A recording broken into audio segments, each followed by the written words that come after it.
A poor woman opened a suitcase in a dark alley, and what she saw could have saved her life instantly.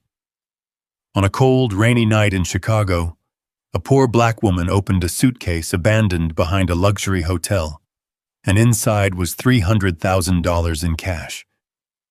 That money could have changed her life overnight. But instead of keeping it, she made a choice no one expected. And when the real owner, a powerful white billionaire, finally stepped forward, what happened next changed both of their lives forever.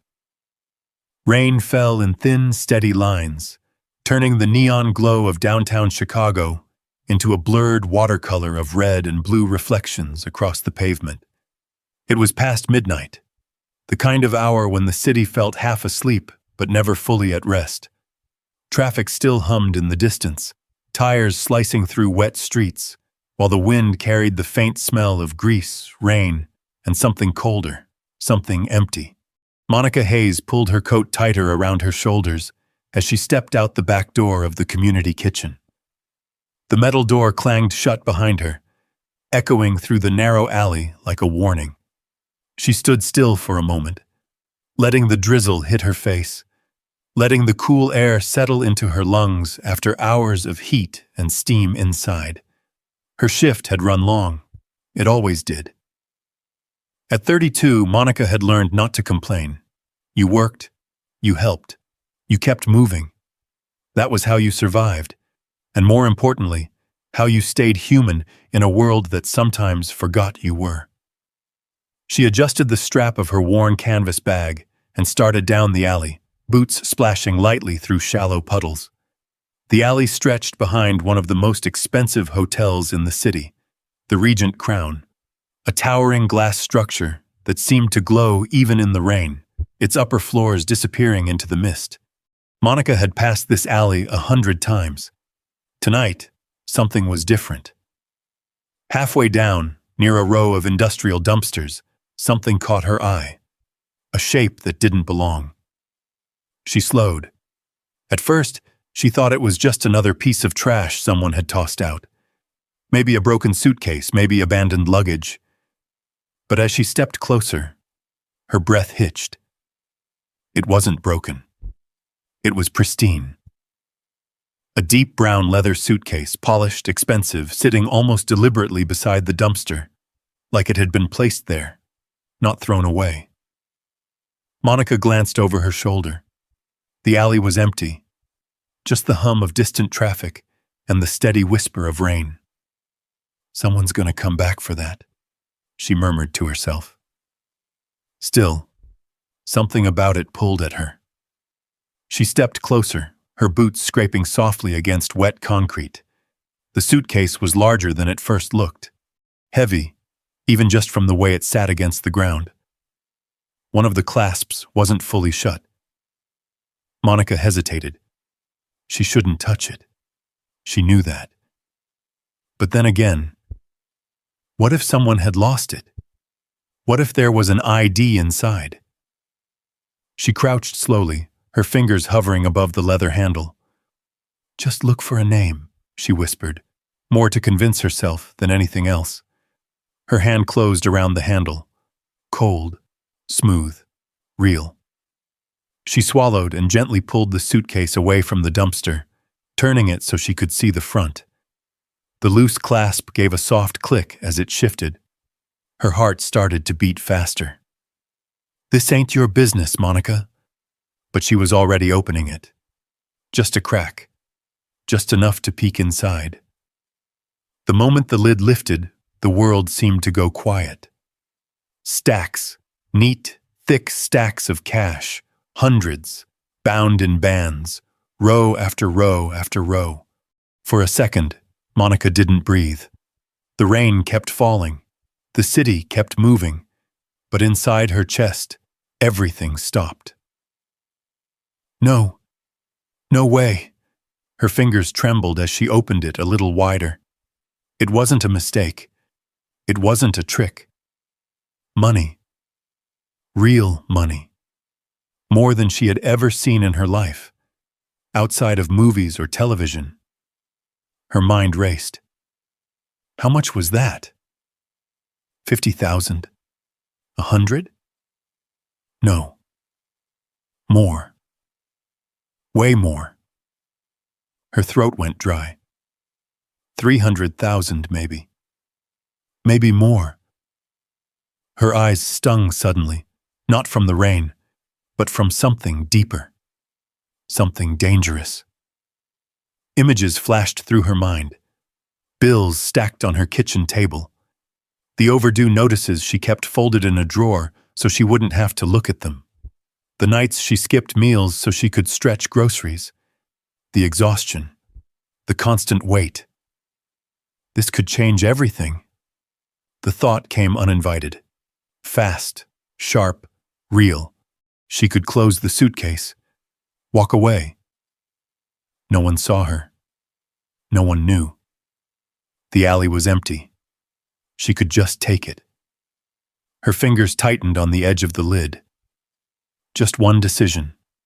Just one moment. Then, "Hey!" The voice exploded behind her like a siren. Monica flinched, the suitcase snapping halfway shut. A man in a hotel uniform stood at the far end of the alley, his face twisted in suspicion. Behind him, another figure appeared, then another. "What do you think you're doing?" the first man shouted, already walking toward her. Monica stood up quickly, her hands instinctively lifting away from the suitcase. I just found this." "Yeah?" he cut her off sharply. "Funny how that works." The others were closer now. A woman in a sleek coat pulled out her phone, camera already recording. A security guard stepped forward, eyes locked on Monica like she'd already been judged. "I didn't take anything," Monica said, her voice steady, but her pulse racing. "I was about to." "About to what?" the guard snapped. "Walk off with it?" People had started gathering near the alley entrance, drawn by the raised voices. Faces peered in, eyes lingered, watching, judging. Monica felt it settle over her like a weight. That look, she knew it. She had seen it her whole life. The assumption, the conclusion already made. "People like her," the woman muttered, just loud enough for others to hear, still filming. The words hit harder than the rain. Monica's jaw tightened. I didn't take anything," she repeated, quieter this time, but stronger. The guard stepped closer. "Then don't move." Another voice chimed in from behind. "Call the police." The crowd shifted, murmuring. Phones lifted, cameras pointed. Monica stood there in the middle of it all, soaked by the rain, heart pounding against her ribs, the open suitcase at her feet glowing under the alley light, like evidence already decided. Run. The thought flashed through her mind, fast and sharp. She could still do it. She could grab her bag and disappear into the night before they got any closer, before this turned into something worse. Her muscles tensed, her breath caught, and for one single moment, Monica Hayes stood at the edge of a choice that could change everything. Run or stay. The rain fell harder. The crowd watched, and the suitcase sat between them all, heavy with more than just money. It held the weight of who she was, and who she would choose to be. Monica slowly lowered her hands to her sides. "I'm not going anywhere," she said. Her voice didn't shake, but the storm around her was just beginning. For a split second, everything froze. The rain tapped against metal and concrete. The neon glow from the hotel sign flickered across Monica's face, catching in her eyes, making them shine, but not with fear. Not yet. Then the noise came rushing back. "Yeah, that's what they all say," the security guard muttered, stepping closer, his hand hovering near his radio. "Don't move." Monica didn't. Her heart pounded so hard it felt like it might shake her entire body, but she kept her feet planted. She had learned that much in life. Running only made things worse. The woman filming took a few steps closer, angling her phone to get a better shot. the bright white glare of the screen reflected in the puddles at Monica's feet. "Look at this," the woman said to no one in particular, her voice dripping with judgment. "Caught in the act." "I wasn't," Monica started, but the words barely made it out before she stopped herself. It didn't matter what she said. She could already see it in their faces. They had decided. A man from the small crowd at the alley entrance leaned in, shaking his head. "Should have known," he muttered. "Walking around back here like that?" Monica felt something tighten in her chest. Not panic, not yet, but something deeper. Something old. She had been here before. Different place, same look, same assumption. She slowly lifted her chin, meeting the guard's eyes. "I said I found it," she repeated, quieter now, but steady. "And I was going to turn it in." "Sure you were," the guard said flatly. He crouched down, snapping the suitcase shut fully this time and pulling it closer to himself, as if even her presence might contaminate it. "Don't touch that," the woman filming snapped. But it wasn't directed at him. It was directed at Monica, as if she had already crossed a line just by standing too close. "I didn't touch anything except to open it," Monica said, "to look for a name." The guard ignored her. His radio crackled. "Unit at Regent Crown, we've got a situation out back. Possible theft." Monica closed her eyes for just a second. There it was. The word. The label. The thing that stuck, no matter what came after. The rain started to fall harder now, soaking through her coat, dripping down her neck, cold and relentless. She barely felt it. What she felt was every pair of eyes on her. Watching, recording, judging. The woman with the phone stepped even closer, her voice lowering like she was narrating something important. "You see this? This is exactly what's wrong. They think they can just take whatever they want." Monica's jaw tightened. "They?" she said quietly. The woman didn't answer. She didn't have to. Another man in a business suit shook his head, pulling his collar up against the rain. "Should have just stayed where you belong," he muttered under his breath. Monica heard it. Every word. Something inside her flickered. Anger, sharp and quick, but it didn't take over. It never did. Instead, she exhaled slowly. She had work to do in the morning. She had bills to pay. She didn't have the luxury of losing control. The wail of sirens cut through the air, distant at first, then growing louder. The crowd shifted. People leaned in, eager now. This had become something. A scene. Monica stood alone in the center of it, not moving, not running, not giving them what they expected. 2 police cars pulled up at the mouth of the alley, their red and blue lights bouncing off the wet brick walls, turning everything into a flashing blur of color. The officers stepped out quickly, one older, one younger, both scanning the scene before locking onto Monica. "What's going on here?" the older officer asked, his voice calm but firm. The guard spoke immediately. "Caught her messing with a suitcase, full of cash." The officer's gaze shifted to Monica. "Is that true, ma'am?" Monica met his eyes. "I found it," she said. "Back there, by the dumpster. I opened it to see if there was an ID. That's it." The younger officer glanced at the suitcase, then at the crowd, then back at Monica. "Anyone see her take anything?" he asked. There was a pause. No one spoke. But the silence didn't help her. The woman filming stepped forward. "She was right there with it open," she said. "You can see it yourself." "That's not what he asked," Monica said softly. The woman scoffed. The older officer raised a hand slightly, quieting the tension. He stepped closer to Monica, lowering his voice just enough to separate the moment from the crowd.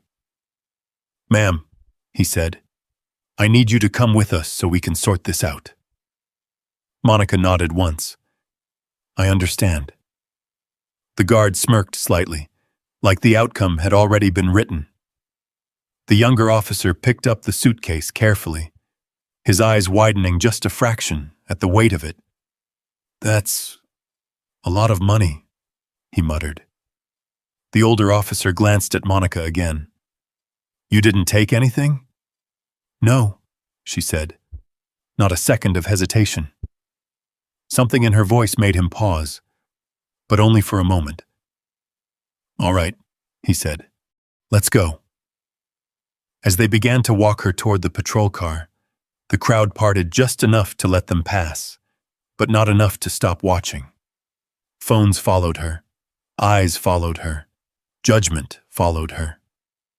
Monica kept her head up, step by step, rain soaking through everything.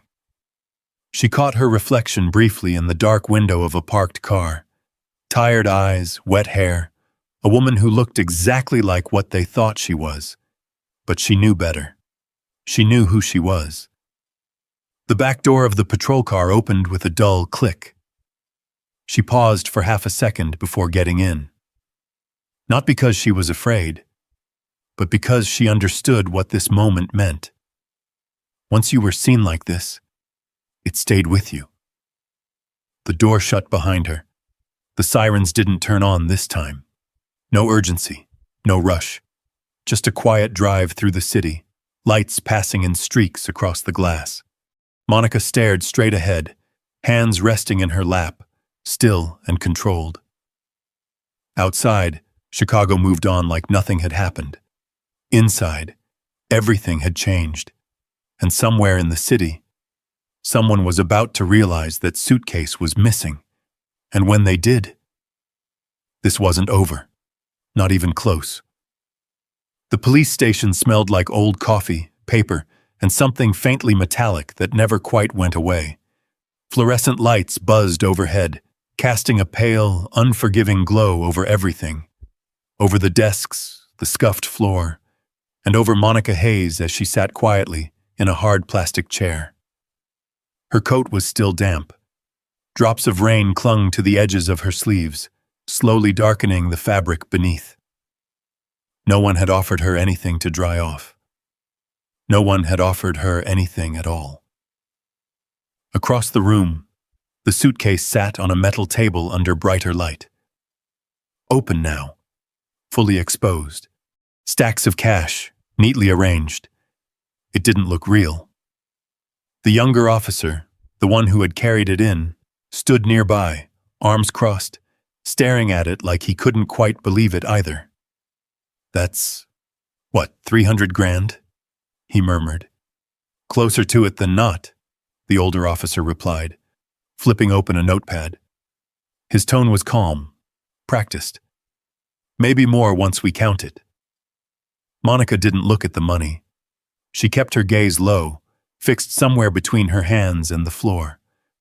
Not because she was ashamed, but because she refused to give them the satisfaction of seeing anything in her face they could twist. All right, the older officer said, finally turning toward her. Let's start simple. He pulled out a chair and sat across from her, setting the notepad on his knee. Name: Monica Hayes. Age: 32. Occupation: I work at a community kitchen. Night shifts. He nodded, jotting it down. And you're saying you found the suitcase behind the Regent Crown? Yes. What time? Just after midnight, maybe 12:30. The officer tapped his pen lightly against the paper. And what made you open it? Monica took a slow breath. I was looking for an ID, something to tell me who it belonged to. The younger officer let out a quiet scoff. Sure. She didn't look at him, didn't react. The older officer raised a hand slightly, silencing him. You didn't take anything? He asked. No. Not even a pause. Not even a flicker. The officer watched her for a moment longer than necessary, studying her face, her posture, the way her hands rested calmly in her lap. People who lied usually gave something away. A twitch, a shift, a hesitation. Monica gave him nothing. "Mind if we verify that?" he asked. "Go ahead." The younger officer stepped forward, already pulling on gloves. He moved carefully, almost reverently, as he began lifting the stacks one by one, checking the bands, counting silently under his breath. The room filled with the soft rustle of paper. Monica sat still. Each second stretched. Each movement felt heavier than the last. She knew what they were looking for. A missing bill. A broken band. Anything that would prove she had taken something. That would make this simple. That would make her exactly what they expected. The younger officer paused halfway through, glancing up. "Everything looks intact so far," he muttered. The older officer didn't respond. "Keep going," he said. Minutes passed. The clock on the wall ticked louder than it should have. Finally, the younger officer stepped back, pulling off his gloves. "It's all there," he said. "Every stack. Nothing missing." Silence. Not the kind that settles gently. The kind that presses in. The older officer leaned back slightly, exhaling through his nose. "Huh." He looked at Monica again. Something in his expression had shifted. Just a fraction. Not trust. Not yet. But something less certain than before. "You understand how this looks," he said. Monica nodded once. "I do. And you didn't think about just walking away with it?" There it was. The real question. Not about facts. About character. Monica lifted her eyes for the first time since she sat down, meeting his gaze directly. "Of course I thought about it," she said. The younger officer shifted slightly, surprised by the honesty. Monica continued, her voice steady, quiet, but clear. "I'm not made of stone. I saw what was in that case. I know what that kind of money can do." Her fingers tightened just slightly in her lap. But thinking about something and doing it aren't the same thing. The older officer didn't interrupt, didn't move.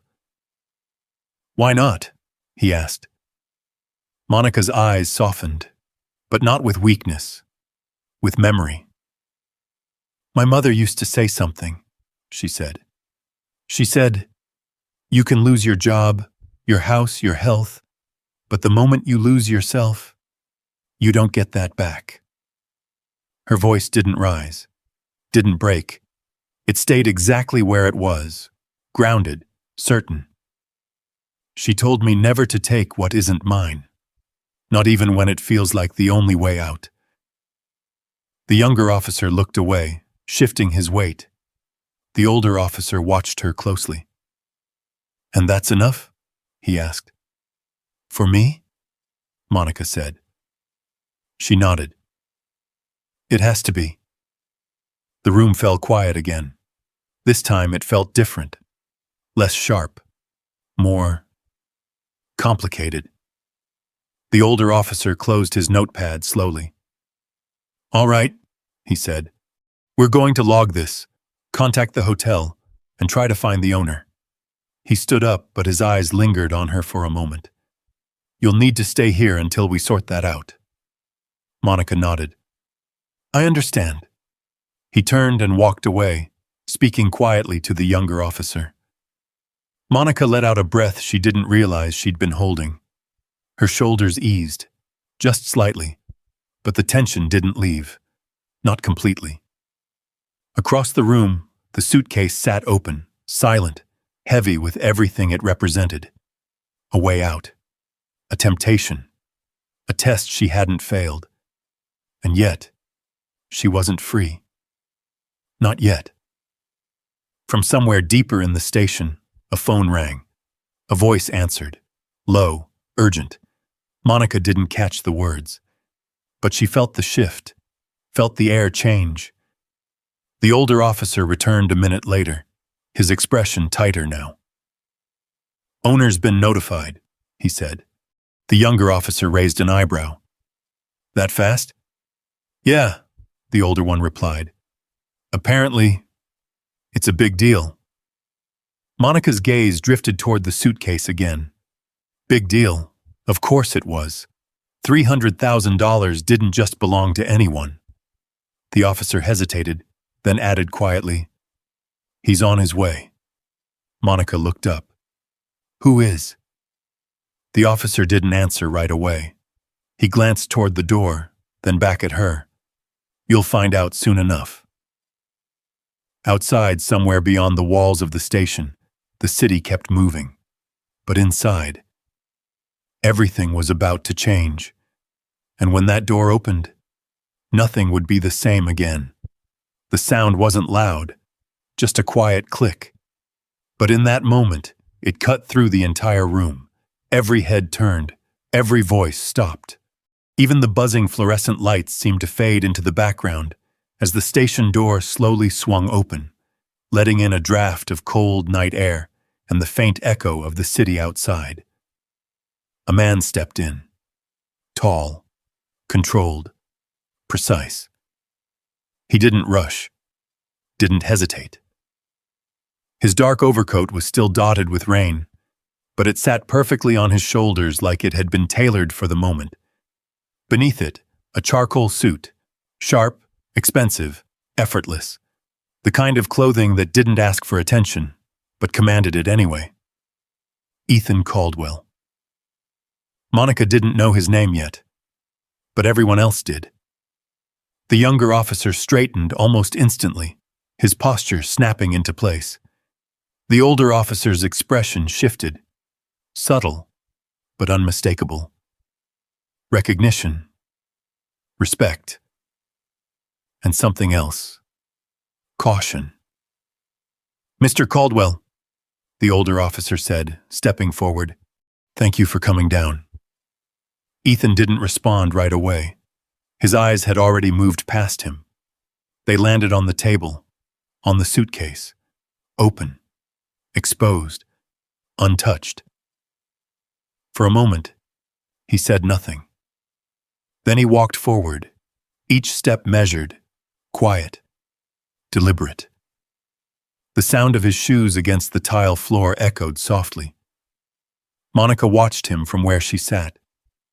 Something about him felt distant, not just physically, but emotionally, like he lived in a different version of the world, one where things didn't happen by accident, one where control was everything. He stopped beside the table, looked down. His gaze moved across the stacks of cash, scanning, calculating, not with surprise but with confirmation. It's all here? He asked. His voice was calm, even, but it carried weight. Yes, sir, the younger officer replied quickly. We counted it. Nothing's missing. Ethan gave a small nod. No relief. No reaction. Just acknowledgement. Then, finally, he turned. His eyes moved across the room, past the officers, past the walls, until they stopped, on Monica. For a moment, neither of them spoke. The silence stretched, heavy, measured. Monica felt it settle over her, not like the judgment outside in the alley, not like the suspicion in the officers' voices. This was different. This was evaluation. He looked at her like he was trying to understand something that didn't fit. You found it, he said. It wasn't a question. Monica held his gaze. Yes. Another pause. Ethan took a step closer. Not threatening, not aggressive, but close enough now that she could see the details. Fine lines near his eyes, the sharpness in his jaw, the kind of exhaustion that didn't come from physical work, but from something deeper. And you brought it here, he continued. Yes. Why? The word landed softly, but it hit harder than anything that had been said so far. Not accusation, not suspicion. Curiosity. Real curiosity. Monica didn't answer right away. She had already said it once, to the officers. But something about this moment felt different, more important, more final. She took a slow breath. Because it's not mine. Ethan's expression didn't change. Not yet. That's it? He asked. Monica nodded slightly. That's it. The younger officer shifted again, clearly expecting more. Some explanation, some justification. But Monica didn't add anything. She didn't dress it up, didn't try to make it sound better than it was. It was simple. It was enough. Ethan studied her, longer this time, as if waiting for something else to surface. Something hidden, something dishonest. But nothing came. Monica didn't look away, didn't fidget, didn't shrink. She just sat there, wet coat, tired eyes, hands steady in her lap. And in that moment, she didn't look like what everyone expected her to be. Ethan exhaled quietly. Then he did something no one in the room expected. He crouched down, bringing himself to her level. The movement was so sudden, so unexpected, that even the officers glanced at each other. "What's your name?" he asked. "Monica Hayes." "Monica," he repeated, as if testing the sound of it. Then, "Did you open the suitcase?" "Yes." "And you saw what was inside?" "Yes." Another pause. This one heavier. "And you still brought it here?" "Yes." The word echoed slightly in the quiet room. Ethan looked at her for a long moment, then asked again, "Why?" This time, there was something different in his voice. Not doubt, not pressure. Something closer to disbelief. Monica swallowed. Her fingers tightened slightly, then relaxed again.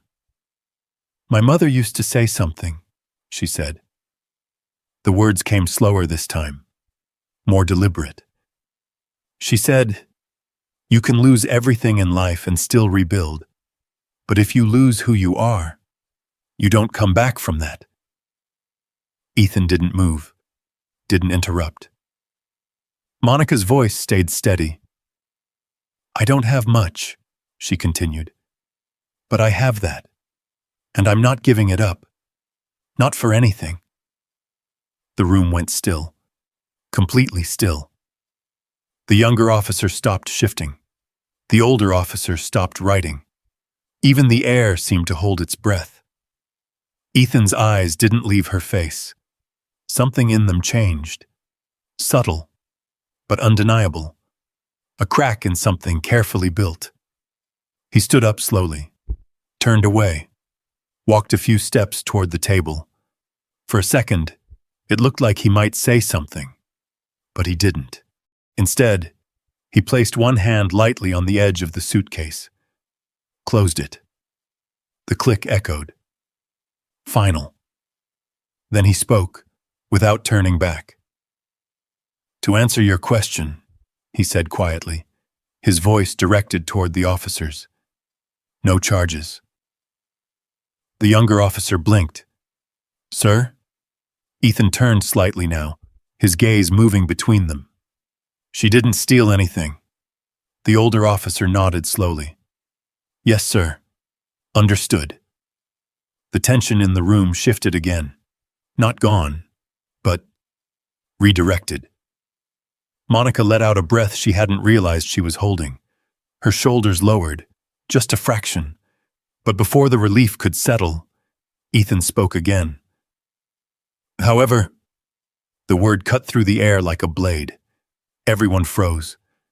He turned back toward Monica fully now, and for the first time, there was something else in his expression, something deeper, something complicated. "This situation," he said slowly, "isn't as simple as it looks." The officers exchanged a glance. Monica felt her chest tighten again. "What do you mean?" the older officer asked. Ethan didn't answer right away.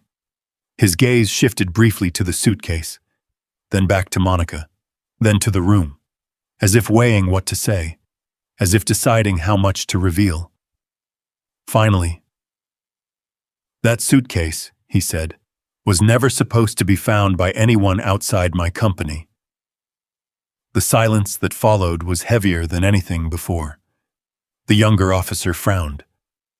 "I'm not following." Ethan's eyes hardened slightly. "You don't need to. Not yet." He paused, then added, "But I will say this." His gaze landed on Monica again, and this time it didn't carry suspicion. It carried something far more dangerous: interest. "Her finding it," he said quietly, "changes things." Monica felt a chill run down her spine, not from the rain, not from the room, from the way he said it. Like she had just stepped into something she didn't understand, something bigger than money, bigger than accusation, bigger than anything she had expected when she opened that suitcase in the alley. And suddenly, being cleared didn't feel like the end. It felt like the beginning of something she couldn't see yet, something she couldn't stop. And whatever it was, she was already part of it. The room didn't move. It didn't breathe. It just held. Monica sat there, her back straight, her hands still in her lap. But something inside her had shifted. Not fear, exactly. Not yet. Something sharper. Awareness. She wasn't just the woman who found the suitcase anymore.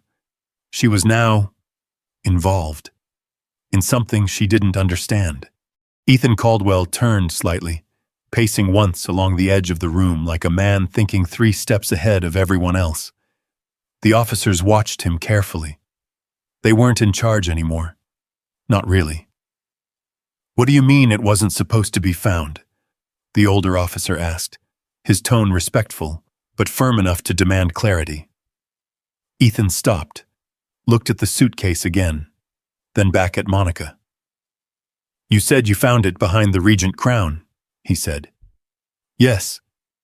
"Exactly where?" "By the service alley, near the dumpsters." Ethan nodded slowly, like that confirmed something he had already suspected. "That's not where it was left," he said. The younger officer frowned. "So, someone moved it?" Ethan didn't answer right away. Instead, he stepped closer to the table again, resting both hands lightly on the edge. His fingers tapped once, barely noticeable, but Monica caught it. Controlled, but not calm. Not entirely. "This was part of an internal audit," he said finally. "A controlled situation." The older officer raised an eyebrow. "Controlled how?" Ethan's jaw tightened slightly. "I suspected someone in my company was diverting funds. Quietly, carefully, over time." The room leaned in. Even Monica, without realizing it, shifted her attention forward. "So you set a trap," the younger officer said. Ethan nodded once. "Yes." The word hung in the air. "We placed that money intentionally, monitored access, watched who would make a move." "And?" the older officer asked. Ethan's gaze hardened. "And someone did." A beat of silence. "But not the way we expected." His eyes moved, back to Monica. "And not the person we expected." Monica felt her stomach tighten. "I didn't," she started. "I know," Ethan said. He didn't raise his voice. Didn't soften it either. He simply said it like a fact. And somehow, that carried more weight than anything else. The younger officer crossed his arms. "So, whoever you were watching, They moved it? Dumped it in the alley? That's one possibility, Ethan said. Another is they were interrupted. By her? The younger officer asked, nodding toward Monica. Ethan didn't respond, but the implication was there. Monica felt it, like a shadow passing over something she couldn't see. The older officer stepped closer to the table. Do you have footage? Yes. Then why not just go get your guy? Ethan's lips pressed into a thin line. Because, he said slowly, whoever moved that case knew exactly where to move it. The officer frowned. Meaning they were watching us, while we were watching them. That landed. Hard. The younger officer straightened. You're saying this is bigger than just some employee skimming money? Ethan didn't answer directly, but his silence said enough. Monica's chest felt tighter now. He wasn't talking about something small. He wasn't talking about a mistake. This was something calculated, something layered, and somehow, she had stepped right into the middle of it. The older officer glanced at Monica, then back at Ethan. So where does that leave her? Ethan followed his gaze, looked at Monica again. Longer this time. And now, there was something new in his expression. Not suspicion, not curiosity. Recognition. Like he had just realized something important. She stays, Ethan said. The younger officer blinked. Stays? She's the only variable in this that wasn't planned, Ethan continued. Which makes her the only honest point of reference we have. Monica frowned slightly. I'm not part of your company, she said. I don't know anything about any of this. I know, Ethan replied. That's exactly why you matter. The words settled between them. Heavy, uncomfortable. Monica shifted in her chair. I didn't ask to be part of this. No, Ethan said.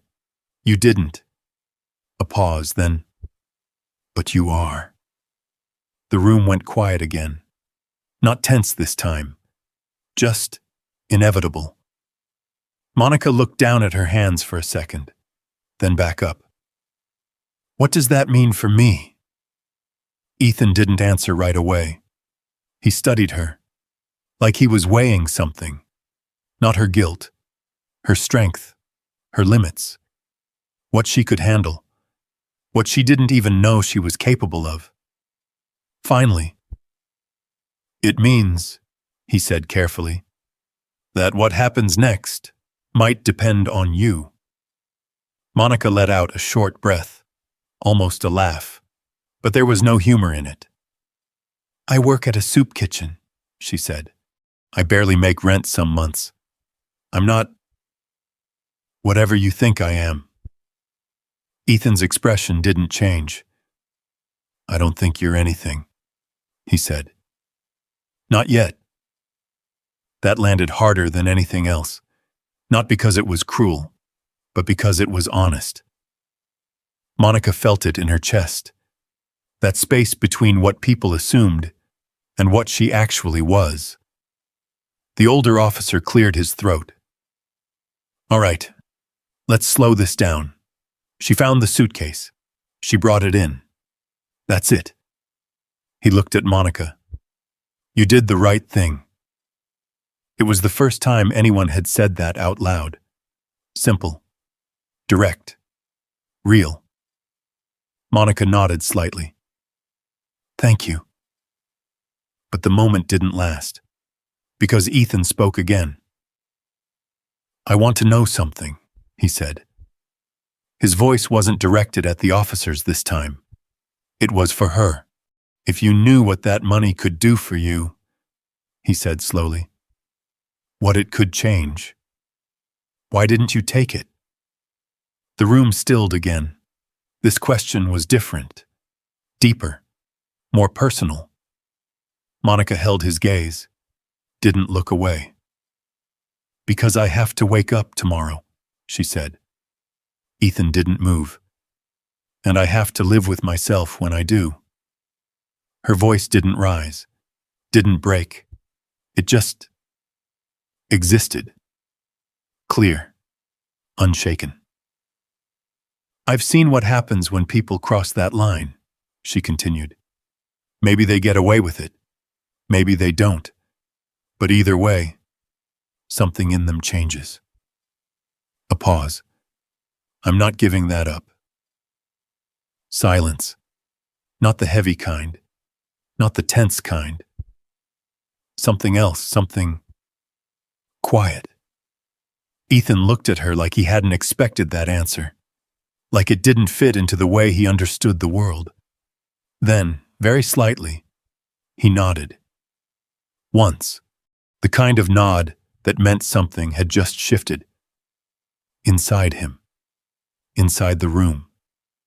Inside the story itself. And in that moment, for the first time since she walked into that alley, Monica Hayes wasn't just being judged, she was being seen. But whether that would protect her, or pull her deeper into something she couldn't escape, that part was still coming. The room didn't move for a long moment after Monica's words settled. Something invisible had shifted.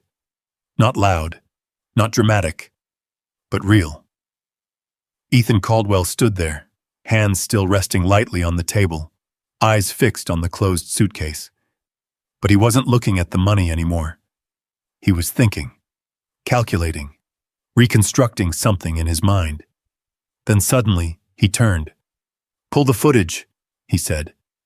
The younger officer blinked. "From the hotel?" "Yes." "Already requested," the older officer replied. "Security's sending it over now." Ethan nodded once, then paced again, slower this time, measured. Monica watched him carefully. This wasn't just a man dealing with lost money. This was someone unraveling a problem, and she had become part of the equation. A desk phone rang across the room. One of the officers picked it up, spoke quietly, then covered the receiver. "They've got the footage," he said, "sending it through." Moments later, a monitor flickered to life. Grainy security footage filled the screen, black and white, time-stamped. A narrow corridor behind the hotel, the same alley. Monica leaned forward slightly without realizing it. There it was, the exact spot, the dumpster, the place where everything had started. The footage rolled. Time ticked by. Empty, quiet, rain streaking across the lens. Then, movement. A figure entered the frame. A man, wearing a dark coat, collar up, head slightly lowered. He moved quickly, but not nervously, like someone who knew where he was going. The younger officer pointed. "That him?" Ethan didn't answer. He stepped closer to the screen. The man in the footage stopped near the dumpster, set something down. The suitcase, clear as day. Monica felt her breath catch. "That's it," she whispered. The footage continued. The man lingered, looked around. Then, he reached into his pocket, pulled out his phone, checked something, waited. The seconds stretched. Then suddenly, he turned. Sharp, like he heard something. Footsteps. Or maybe just instinct. He grabbed the suitcase again and dragged it slightly. Not far. Just enough to push it deeper into the shadows. Then, he left. Fast. Gone from frame. The footage kept rolling. Empty again. Rain falling. Nothing. Until another figure appeared. Monica. Walking slowly. Tired. Unaware. She approached. Stopped. Noticed the suitcase. Everything that followed. They already knew. The screen went still. Silence filled the room. The younger officer leaned back. "So he moved it," he said. "Why not just take it?" Ethan didn't respond. His eyes were locked on the frozen image of the man, zoomed in, grainy, but not unrecognizable. The older officer stepped closer. "You know him?" It wasn't a question. Ethan's jaw tightened. "Yes." The word came quietly, controlled, but it carried something heavy underneath. "Who is he?" the younger officer asked. Ethan didn't answer right away. Instead, he stepped even closer to the screen, reached out, paused, just before touching it, then lowered his hand, like he didn't need to, like he already knew. "Richard Blake," he said finally. The name hung in the air. The older officer frowned. "That's my operations director," Ethan finished. The younger officer let out a low whistle. "Your right-hand guy?" Ethan didn't correct him, which meant yes. Monica felt something drop in her stomach. This wasn't random. This wasn't some desperate stranger. This was someone close, someone trusted. The older officer crossed his arms. "You're saying your own guy set this up?" Ethan shook his head slightly. "No," he said, then corrected himself. "Not exactly." He turned back to the room. "To understand this," he said, "you need to know something." The officers leaned in. Even Monica felt herself listening more closely now. "This audit wasn't just about money," Ethan continued. "It was about trust." His voice lowered slightly, more personal now. "I suspected someone was manipulating internal transactions. Quiet enough to avoid detection, smart enough to stay ahead of routine checks." "And Blake?" the older officer asked. "He had access," Ethan said, "authority, and more importantly, visibility." The younger officer frowned. "So why not just confront him?" Ethan gave a faint, humorless smile. "Because people like Richard don't get caught by confrontation." A pause. "They get caught when they think they've already won." The room absorbed that, slowly. "So the suitcase," the older officer said. "Was bait," Ethan replied. Silence again. "But something went wrong," the younger officer added. Ethan's eyes flickered briefly toward Monica. "Yes." Monica felt it again, that strange pull in her chest, like she had disrupted something carefully designed. "What was he doing out there?" the older officer asked. Ethan looked back at the screen. "At some point," he said slowly, "he realized the trap wasn't safe anymore." Meaning he knew I was getting closer. The younger officer leaned forward. "So instead of taking the money, he tried to hide it?" "Or move it," Ethan said, "or reposition it in a way that shifted suspicion." His gaze returned to Monica. And then he didn't finish. He didn't need to. She had walked in, at the worst possible moment. Or maybe the most important one. The older officer exhaled. "So now what?" Ethan stood still for a moment, thinking. Then, "We bring him in." "Just like that?" the younger officer asked. Ethan nodded once. "He won't expect it," he said. "And when he realizes the money's been recovered," a faint pause, "he'll make a mistake." The room settled into that plan. Simple, direct. But Monica knew it wasn't that simple. Not for her. She shifted slightly in her chair. "What happens to me?" she asked. The words were quiet, but they cut through everything else. All eyes turned to her. Ethan held her gaze. For a moment, something unreadable passed through his expression. Then, "You go home," he said. The answer was immediate, firm, like it had already been decided. Monica blinked. That's it? Ethan nodded. That's it. She studied him, trying to read something more. A catch. A condition. But there was none. You did what you were supposed to do, he added. And now, you're done. The words should have brought relief, and part of her did feel it, the tension easing, the weight lifting. But something else lingered, something unsettled, because she knew. Nothing about this felt finished. Not really. She stood slowly, her coat still damp, her body tired. But her mind, wide awake. The older officer gave her a small nod. We'll need a statement before you go. Just routine. Monica nodded. Okay. Ethan had already turned away. Back to the screen. Back to the problem. But as Monica took a step toward the desk, he spoke again, without looking at her. Monica. She stopped, turned slightly. Yes? A pause, then. Thank you. The words were simple, but they landed differently than anything else had that night.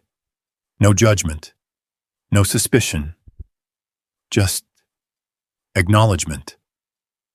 Monica held his gaze for a second, then nodded once. You're welcome. She turned, walked toward the desk, toward the paperwork, toward the exit. Step by step, out of the storm. Or so it seemed.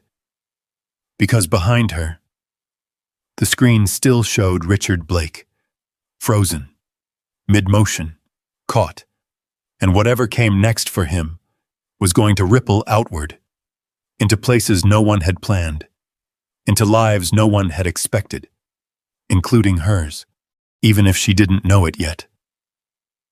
The rain had softened by the time Monica stepped out of the station. Not stopped, just eased. Like the city itself was catching its breath after something it couldn't quite explain. She pulled her coat tighter and paused on the steps, letting the cold air hit her face. For the first time in hours, she was alone again. No cameras, no voices, no eyes. Just the hum of distant traffic and the quiet drip of water from the building's edge. You should get home, the voice came from behind her. Monica turned. Ethan Caldwell stood a few feet away, his coat buttoned now, his posture as controlled as ever. But something about him felt different outside the station. Less distant. More human. I am, she said. A brief silence passed between them. Then Ethan stepped down beside her, his shoes splashing lightly in a shallow puddle. You don't have a car, do you? He asked. Monica shook her head. Bus. At this hour? It runs, she said simply. Ethan glanced down the street, then back at her. I'll have someone drive you. Monica shook her head again. I'm fine. It's not about being fine. It is for me. Her tone wasn't defensive, just firm. Ethan studied her for a second, then gave a small nod. All right. Another pause, the kind that felt like it should be filled, but wasn't. Finally, Monica spoke. You said this wasn't over, she said. Ethan didn't deny it. No. She looked at him directly. So what happens next? Ethan exhaled slowly. We bring him in, he said. We ask the right questions. We watch how he answers. And if he doesn't? Ethan's gaze drifted briefly toward the streetlights. He will. There was something in the way he said it. Not arrogance, certainty. Monica nodded once. Then I guess that's your problem, she said. Ethan looked back at her. For now, he replied. That landed, not heavy, but not light either. Monica didn't respond. Instead, she turned slightly, adjusting her bag on her shoulder. "Well," she said, "good luck with that." She started to walk, step by step down the wet sidewalk, away from the station, away from the night that had turned everything upside down. But before she got more than a few steps, "Monica." She stopped, turned halfway back. Ethan hadn't moved, but his eyes were on her. "Be careful," he said. The words were simple, but they carried something underneath. Not warning. Not exactly. Something closer to concern. Monica frowned slightly. "About what?" Ethan hesitated, just for a second. Then, "About being seen," he said. That was all. No explanation, no elaboration. Just that. Monica held his gaze for a moment longer, trying to understand. Then she nodded once. "Good night, Mr. Caldwell." "Good night, Monica." She turned again. This time she didn't stop. The city swallowed her quickly, her figure blending into the dim glow of streetlights and passing cars. Ethan stood there a while longer, watching, thinking. Then finally, he turned back toward the station. Inside, the energy had shifted. Officers moved faster now, more focused, more alert. The screen still showed the frozen image of Richard Blake. But now it wasn't just a face. It was a target. "Call him in," Ethan said as he stepped back inside. The older officer nodded. "Already on it." "Tell him it's routine," Ethan added. "We don't want him thinking ahead." The younger officer leaned against the desk. "You really think he's going to walk in like nothing's wrong?" Ethan's expression hardened slightly. "Yes," he said, "because men like him don't believe they get caught." The phone rang again. This time the older officer picked it up. Yes, this is Officer Daniels." A pause, then, "Understood. Send him through." He hung up, looked at Ethan. "He's on his way." The room went still again. But this time, it wasn't uncertainty. It was anticipation. Minutes passed, each one stretching longer than the last. The younger officer tapped his fingers against the desk. The older officer checked his watch. Ethan didn't move, didn't speak. He just stood there, eyes fixed on the door. Waiting, then. Footsteps. Measured. Confident. The door opened, and a man walked in. Richard Blake. 50 years old. Sharp suit. Perfect tie. The kind of man who looked like he belonged in boardrooms and glass offices, not police stations. He paused just inside the doorway, glancing around with mild confusion, but no fear. "Evening," he said. "I got a call?" His voice was smooth, controlled, professional. His eyes landed on Ethan. A flicker of surprise, then a smile. "Ethan," he said. "Didn't expect to see you here." Ethan didn't return the smile. "Richard." That was all, just his name, but it carried weight. Richard stepped further inside, adjusting his cuff slightly.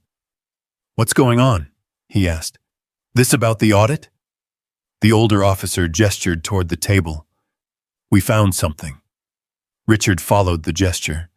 His eyes landed on the suitcase, closed now, but unmistakable.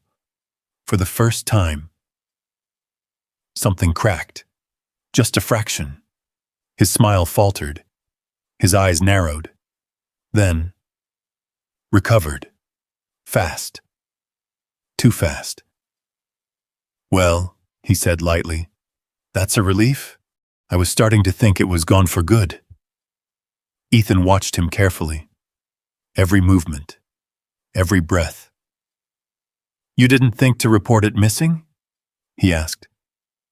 Richard shrugged slightly. "I assumed it was part of your process," he said. You've been keeping things close lately. Ethan took a step forward, slow, measured. Where were you tonight, Richard? The question hung in the air, simple, direct. Richard didn't hesitate. At home, he said. Ethan nodded once, then, strange, he said quietly. Richard tilted his head. Why's that?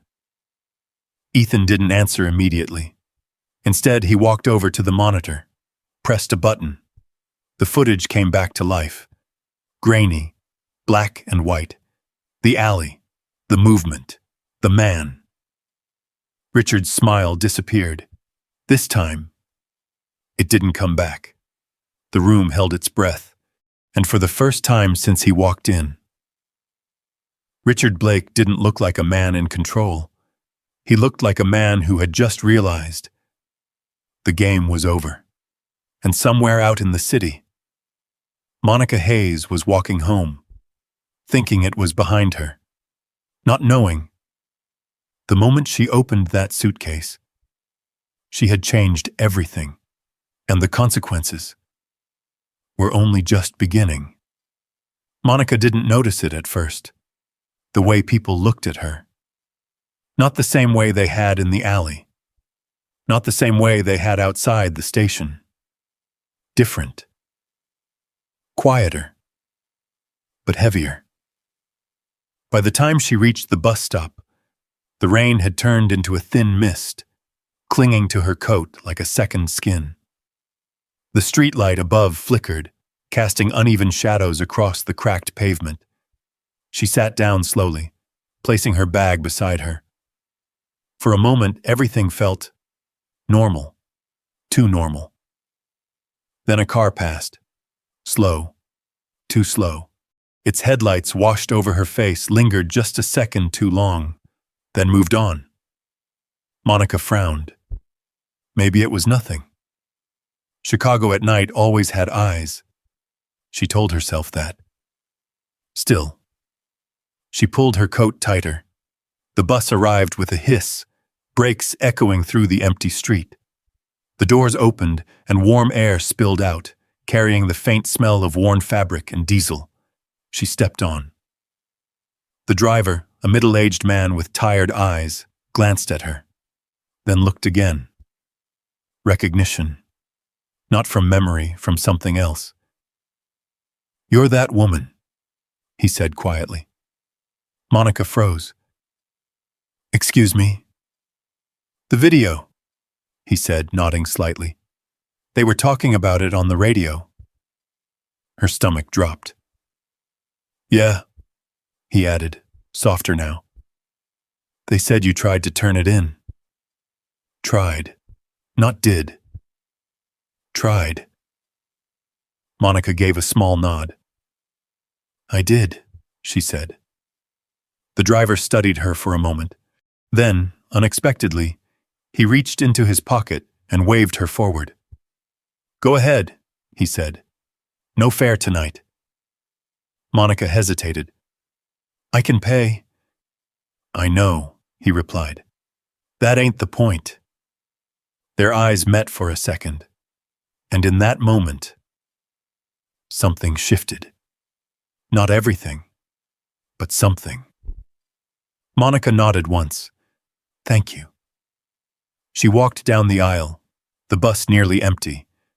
A couple of passengers sat scattered, each one glancing up as she passed. Some curious, some skeptical. One woman whispered something under her breath. Monica didn't turn, didn't react. She sat near the window, watching the city slide by in streaks of light and shadow. Her reflection stared back at her in the glass. Same face, same tired eyes, but somehow, nothing felt the same. Across town, Richard Blake sat in a small, windowless room, the kind that made time feel slower, the kind that made truth harder to hide. He leaned back in his chair, jaw tight, fingers laced together. Across from him sat two officers, and Ethan Caldwell. The silence stretched. Then, You want to explain this? One officer asked, gesturing toward the monitor. Richard exhaled slowly. There's nothing to explain, he said.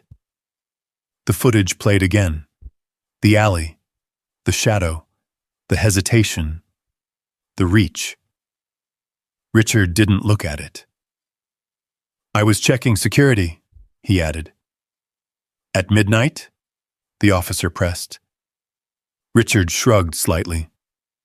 I manage a multi-million-dollar operation. I don't keep office hours. Ethan spoke for the first time since Richard entered.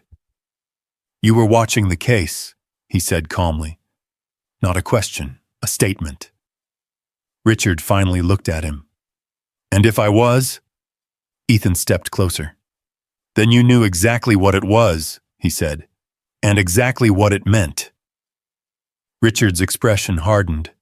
You're playing a dangerous game, Ethan. Ethan didn't flinch. No, he replied. You are. The room fell silent again. Then, the door opened. Another officer stepped in, holding a folder. Sir, he said, handing it over. Financial records.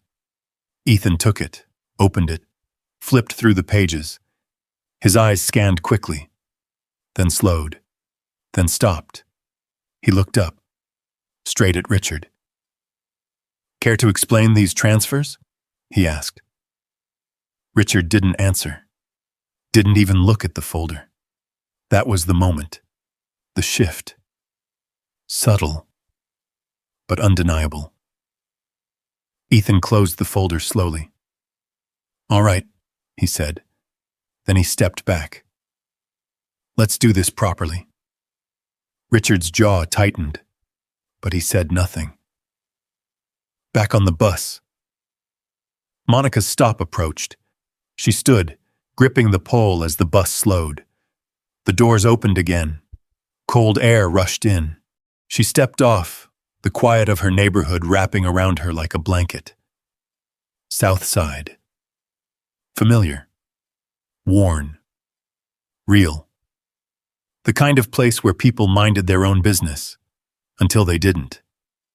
She walked the last few blocks in silence, past shuttered storefronts, past flickering streetlights, past the same corner where she used to buy coffee before her shifts.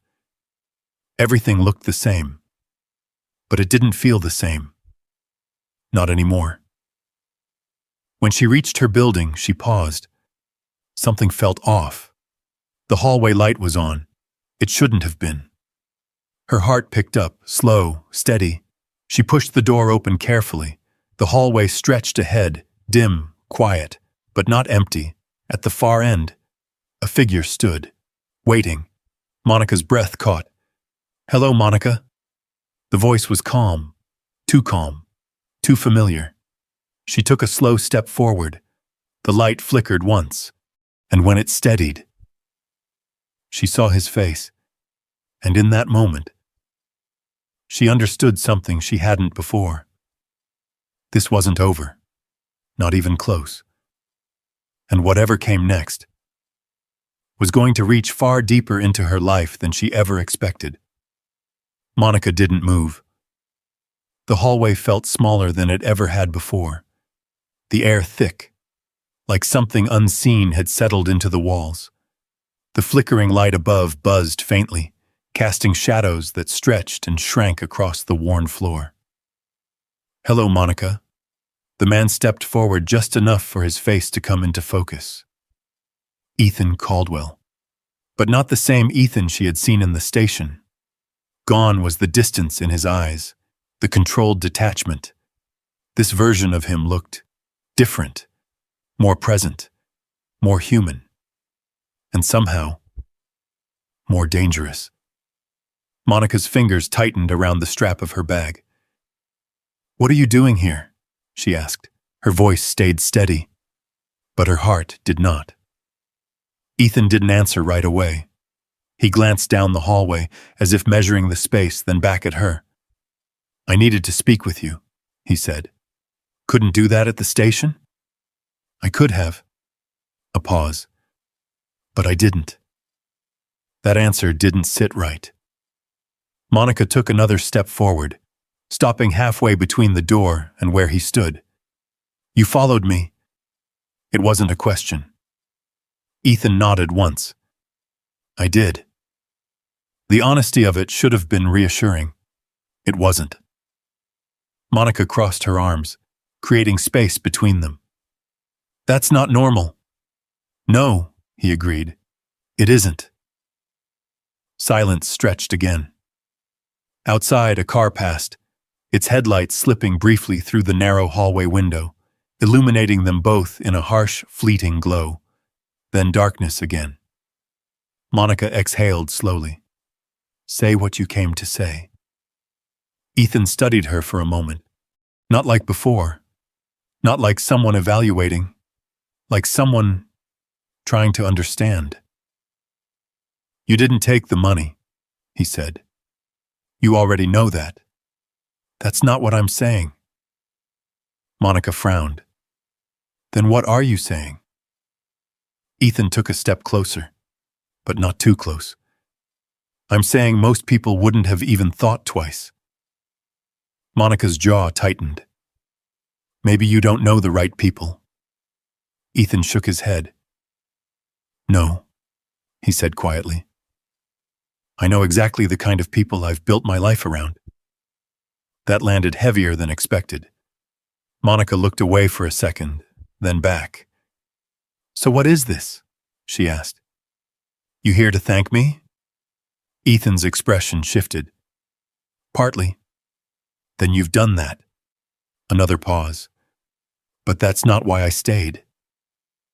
Monica felt it then, that subtle shift in the air. The same one she had felt back at the station when the truth started to surface. Something deeper, something unfinished. Then why are you here? She asked again, quieter now. Ethan hesitated, for the first time since she'd met him. I had someone look into you, he said.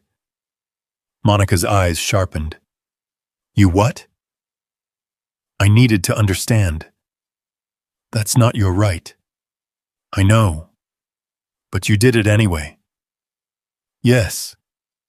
The word hung between them. Heavy. Unapologetic. Monica took a step closer now. Not out of trust. Out of confrontation. What did you find? Ethan didn't answer immediately. He looked at her, not past her, not through her, at her. I found someone who works double shifts at a community kitchen, he said. Monica said nothing. I found someone who turned down 2 different orders because they required a certain image. Her jaw tightened again. And I found someone, Ethan continued, his voice quieter now, who's been paying for dialysis treatments they can't afford. That hit, hard. Monica's breath caught, just for a second. But it was enough. You don't get to talk about that, she said. Her voice was lower now, tighter. Ethan didn't step back. I'm not here to expose you, he said. Feels like it. I'm here because that changes everything. Monica let out a short, bitter breath. No, she said. It doesn't. It does. No, it doesn't, she repeated louder now, because none of that had anything to do with what I did tonight. Ethan didn't argue, because she was right, but that wasn't the point. It tells me who you are, he said instead. Monica shook her head. It tells you nothing. It tells me you had a reason to take that money. I had 100 reasons, and you didn't. That was the silence that followed. Not loud, not dramatic, just still. Monica looked at him for a long moment. Then she turned away, pacing once down the hallway before stopping. You don't understand, she said, softer now. Then help me. She laughed once, short, dry. You think this is some kind of story? She asked. Some lesson you can take back to your world? Ethan didn't respond. because he didn't have a clean answer. Monica turned back to him. "My brother's 28, she said. "Derek, he's been sick for 2 years." Ethan listened, really listened. "Kidneys started failing. No insurance, no savings, just me." Her voice didn't break, but it came close. "I've been working nights, days, whatever I can get, selling things, skipping meals, doing whatever it takes to keep him going." She paused. "And tonight," her eyes flicked toward him. "For 1 second, I thought maybe I didn't have to fight anymore." That truth settled heavy between them. Ethan didn't interrupt, didn't try to fix it. He just stood there. "And I still didn't take it," she finished. Not proud, not triumphant, just honest. Ethan nodded slowly. "I know." Another silence. Different this time. Less sharp. More real. Monica exhaled. "So what now?" she asked. Ethan didn't answer right away, because for the first time, he wasn't thinking like a businessman, or a strategist, or even a billionaire. He was thinking like someone who had just been shown something he couldn't ignore, something that didn't fit into any system he understood. "I don't want to give you money," he said finally. Monica blinked. "Good," she replied immediately. "I want to stand with you." That caught her off guard. "What does that even mean?" "It means I don't solve this for you," he said. "I help you change it." Monica studied him carefully. Suspicions still there, but something else too. Something quieter. "Why?" she asked. Ethan didn't hesitate this time. "Because tonight," he said, "you did something no one in my world would have done." He stepped back slightly, giving her space. "And I think that matters more than anything I've built." Monica didn't answer. Not right away, because part of her wanted to believe him, and part of her knew better. But one thing was certain. This wasn't over.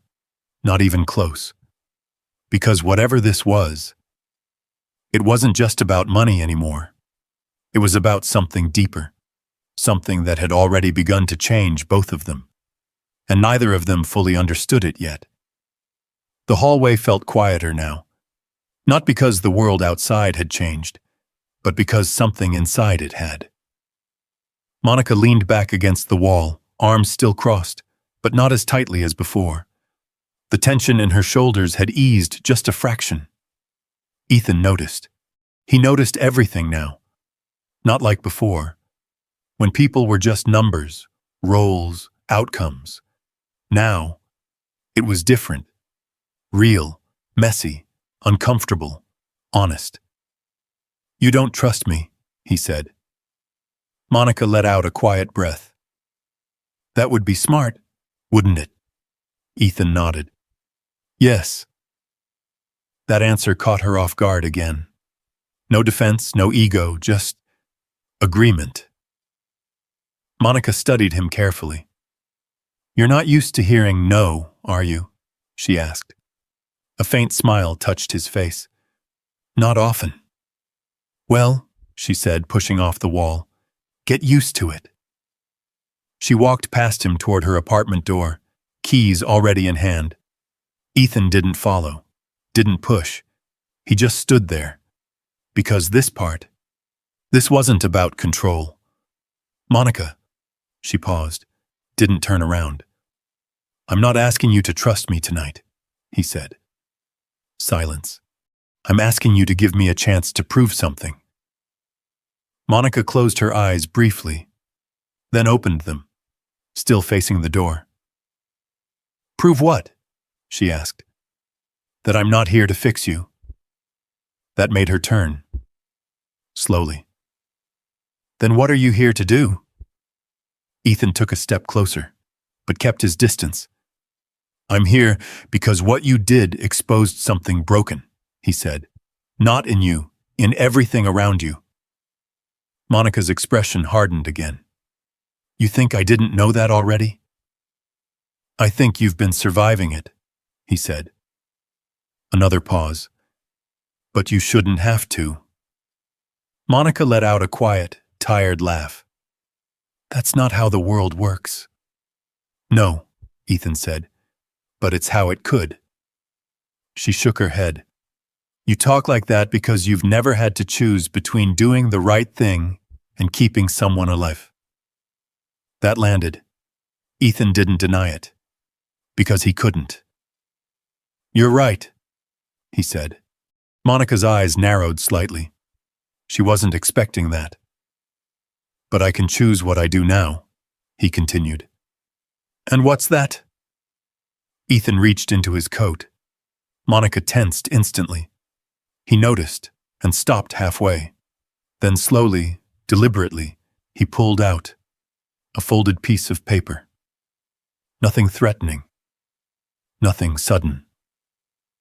He held it out, but didn't step forward. Monica hesitated before taking it, unfolding it carefully. Her eyes scanned the page, and for the first time since he arrived, her composure cracked. Just a little. What is this? She asked. A proposal, Ethan said. Monica looked up, sharp, suspicious again. I'm not signing anything, she said immediately. You don't have to. Then what is it? Ethan exhaled slowly. I've been working on expanding community outreach programs, he said. Health access, housing, support systems that don't depend on luck or charity. Monica glanced back down at the paper. Numbers, plans, locations, Chicago, South Side, her neighborhood. I need someone to run it, Ethan continued. Monica let out a short laugh. You need a manager, she said. A consultant, someone with degrees and connections. I need someone who understands what it feels like to be invisible, he said. That stopped her. I need someone who knows what people actually need, not what looks good on paper. Monica swallowed. Her eyes dropped back to the page. You're offering me a job? I'm offering you control. She looked up again. That's not the same thing. It can be, he said, if you set the terms. The hallway went quiet again, but this time, it wasn't heavy, it was uncertain, fragile.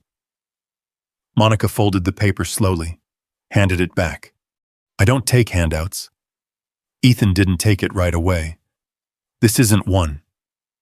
It feels like one. Then change it, he said. Make it something else. Monica stared at him, trying to figure him out, trying to find the angle, the catch. There's always a catch, she said quietly. Ethan nodded. There is. And the catch is, you have to believe this could work. That was it. No fine print, no pressure, just that. Monica shook her head again, but this time, it wasn't rejection. It was confusion. You don't even know me, she said. I know what you did, he replied. That's not enough. It is for me. She looked away, toward her door, then back at him. You really think one night changes anything? Ethan didn't answer right away, because he knew it didn't. Not everything. But some things? Yes, he said finally. I do. Monica held his gaze for a long moment. Then, she turned, unlocked her door. But before stepping inside, she spoke, without looking back. If this is real, she said quietly, you don't get to disappear when it gets hard. Ethan's voice came steady. I won't. Another pause. Then she added, and you don't get to turn it into something that makes you look good. Ethan almost smiled. I don't need help with that. That earned the smallest flicker of something from her. Not quite a smile, but close. Good, she said. Then she stepped inside. The door closed softly behind her, and for the first time that night, Ethan stood alone, but not the same way he had before. Because now, there was something waiting on the other side of that door. Something uncertain, something difficult, something real. And for once, he wasn't walking away from it. He was choosing to stay, even if he didn't know what it would cost him. Because some decisions you don't make with logic. You make them when something finally feels right. And for Monica, inside that small apartment, leaning against the door she had just closed, her heart was still racing, her world still uncertain, her life still fragile. But for the first time in a long time, there was something else. Not relief, not safety, but possibility, and that was far more dangerous than anything she had faced before. Monica didn't sleep much that night. The city never really went quiet, not on the south side. Somewhere in the distance, a siren cut through the dark. A car alarm chirped and died. Footsteps passed under her window, voices low and hurried, but none of it kept her awake. It was the paper, folded once, then twice, now sitting on the small kitchen table right under the dim yellow light. She hadn't thrown it away. That alone bothered her. Monica sat across from it, elbows on her knees, staring at it like it might change shape if she looked long enough. Control. That's what he had called it. Not help, not charity. Control. She shook her head. That's not how this works, she muttered to herself. It never had. Every time someone offered help, it came with a cost, a look, a reminder, a debt that never really got paid off. She knew that game, she'd lived it, and she had promised herself years ago that she would never play it again. Not for anyone, not for anything. But then, her eyes drifted toward the bedroom door. Closed. Quiet. On the other side, Derek was asleep, or at least trying to be. The soft hum of the oxygen machine seeped faintly through the wall, a steady, mechanical reminder of everything she couldn't fix, everything she had been carrying, alone. Monica stood slowly, walking to the sink, running the tap just to hear something other than her own thoughts. She splashed cold water on her face, looked up, caught her reflection. Same tired eyes, same lines at the corners that hadn't been there 5 years ago. You don't get to believe him, she whispered. The words sounded firm, but they didn't feel that way. Not anymore. Morning came slow. Gray light filtered through the blinds, soft and dull. Monica was already dressed, already moving. Routine didn't wait for doubt. She checked on Derek first. He was awake now, propped up slightly, his face pale but calm. You didn't sleep, he said. It wasn't a question. Monica forced a small smile. Neither did you. He shrugged lightly. Comes with the package. That was Derek, always making it easier for her, even when it wasn't. She stepped closer, adjusting his blanket, checking the tubing with practiced hands. You okay? I'm still here, he said. That was his answer, always had been. Monica nodded, but her mind wasn't fully there. Because the paper, it followed her, into the kitchen, into the silence, into everything. You're thinking about something, Derek said. She didn't answer right away. Then, someone came by last night. That got his attention. Who? Monica hesitated. His name's Ethan Caldwell. Derek frowned slightly.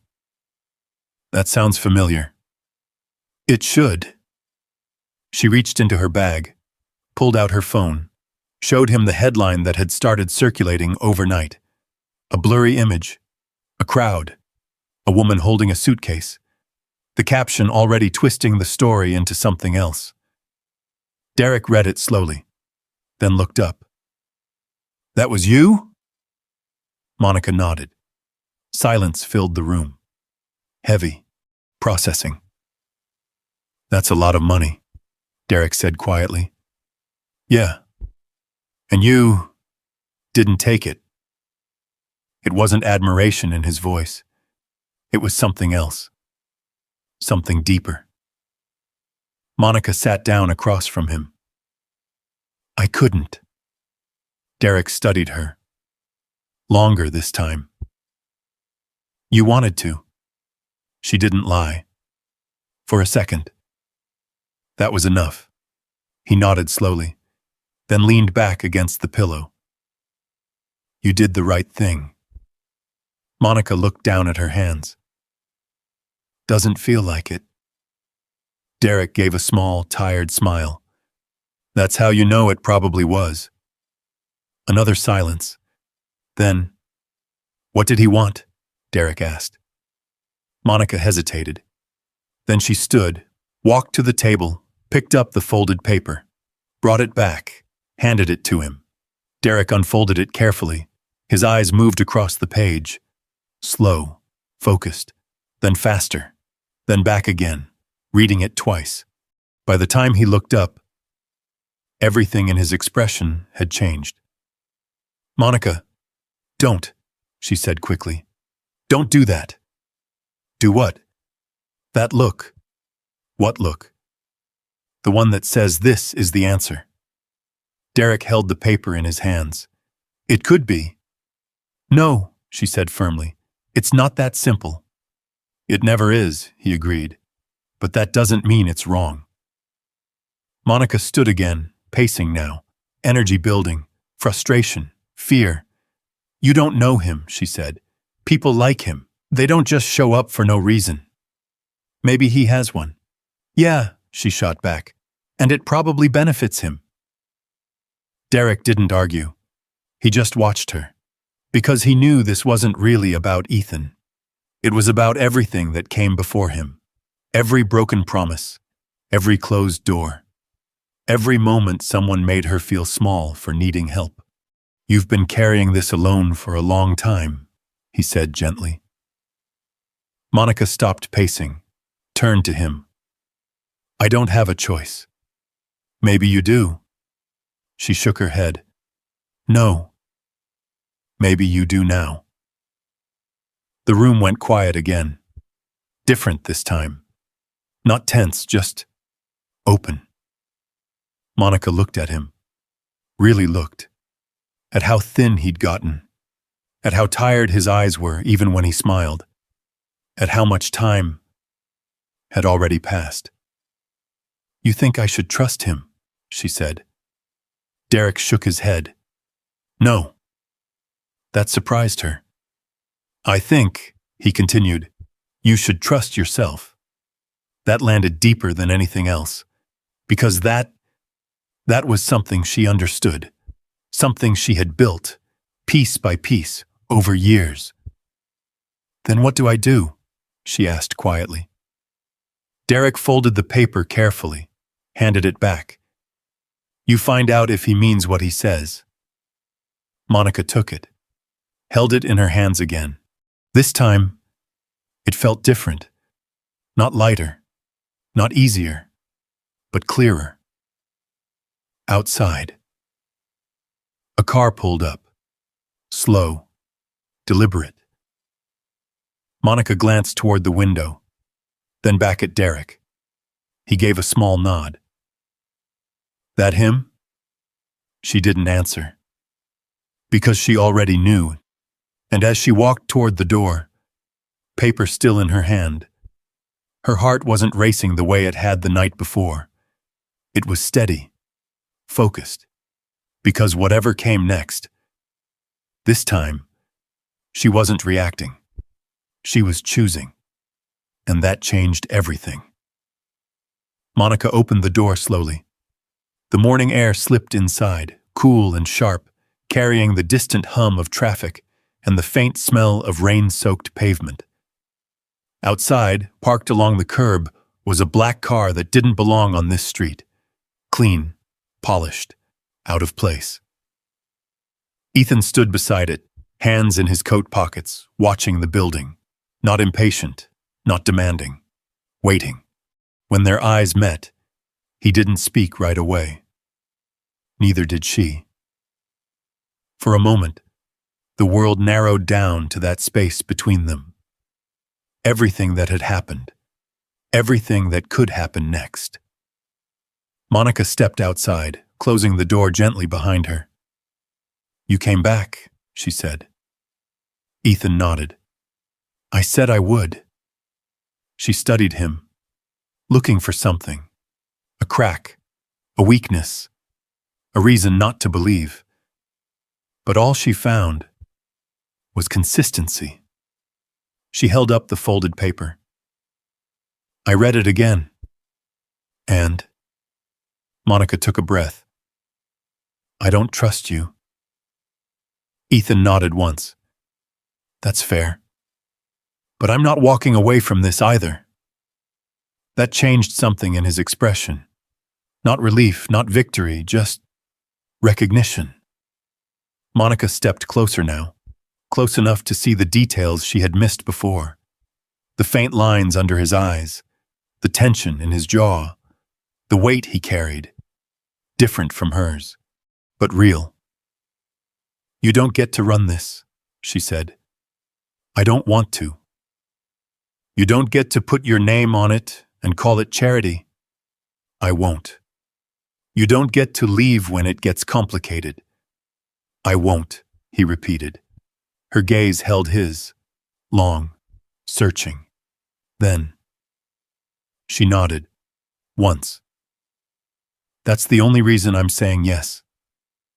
Ethan didn't smile, didn't celebrate. He just accepted it, because he understood. This wasn't a favor. It was a responsibility. Weeks passed, then months, and slowly, something began to grow. Not overnight, not perfectly, but steadily. The old community center on 63rd Street, once half-empty, underfunded, forgotten, began to change. Paint replaced peeling walls. Lights stayed on longer. Doors stayed open. People came back. Not because of Ethan, but because of Monica. She knew their names, their stories, their needs. She didn't guess. She listened. Ethan watched from the edges at first. Learning, unlearning, showing up, not as a savior, but as someone willing to be part of something he didn't control. Derek's treatment stabilized.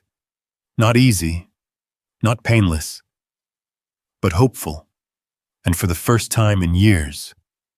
Monica didn't have to choose between doing the right thing and surviving. She could do both.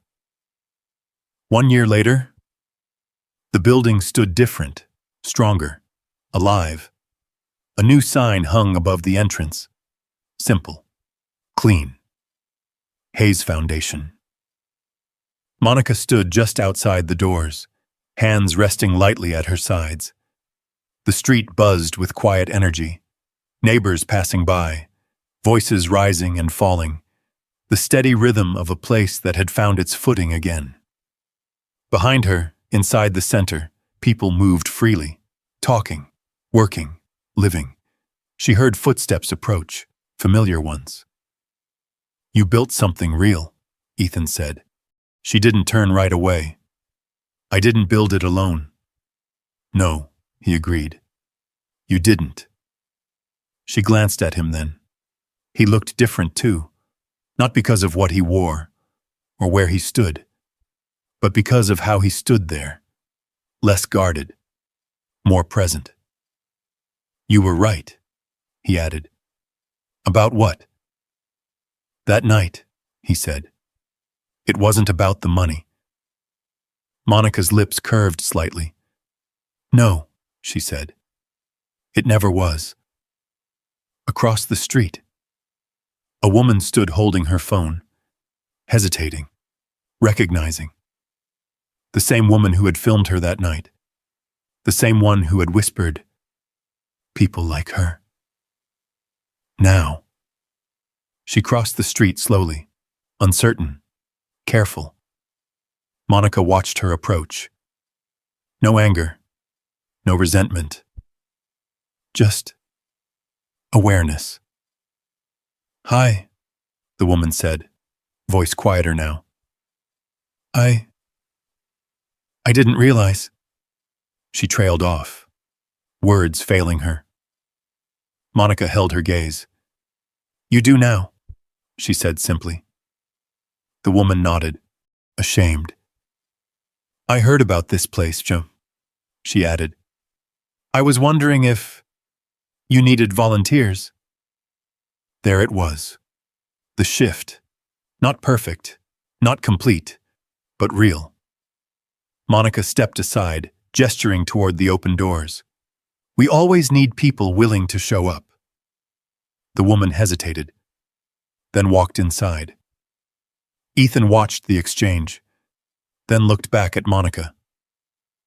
"That's not something money can do," he said. Monica shook her head. "No," she replied. "But people can." Silence settled between them again. But this time, it wasn't heavy, it was full, warm, complete. Ethan looked out at the street, at the building, at everything that had come from one moment, one decision, one choice. "You found $300,000 that night," he said. Monica crossed her arms lightly. "And you found something worth more." Ethan let out a quiet breath. "Yeah," he said. "I did." Monica looked at him, then back at the center, at the people inside, at the life moving forward.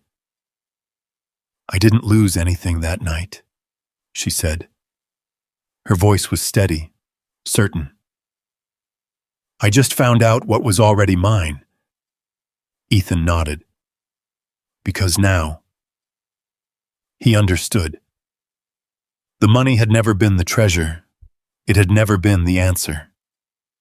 The real treasure was the thing she had refused to give up, her integrity, her strength, her choice. And in choosing that, she had changed everything, not just for herself, but for everyone around her. A breeze moved through the street, soft and warm, carrying the sound of laughter from inside the building. Monica stepped forward, through the doors, back into the life she had built. Ethan followed, not leading, not behind, just alongside.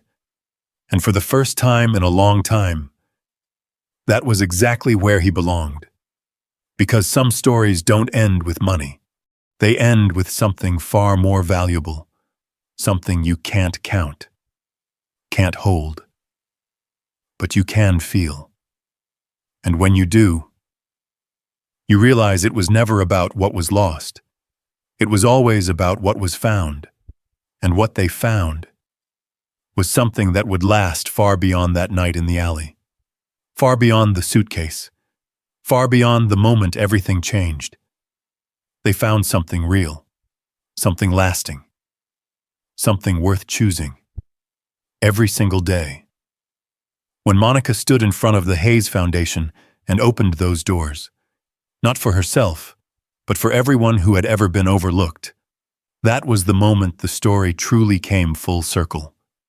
This story reminds us that dignity isn't something you earn when life gets easier.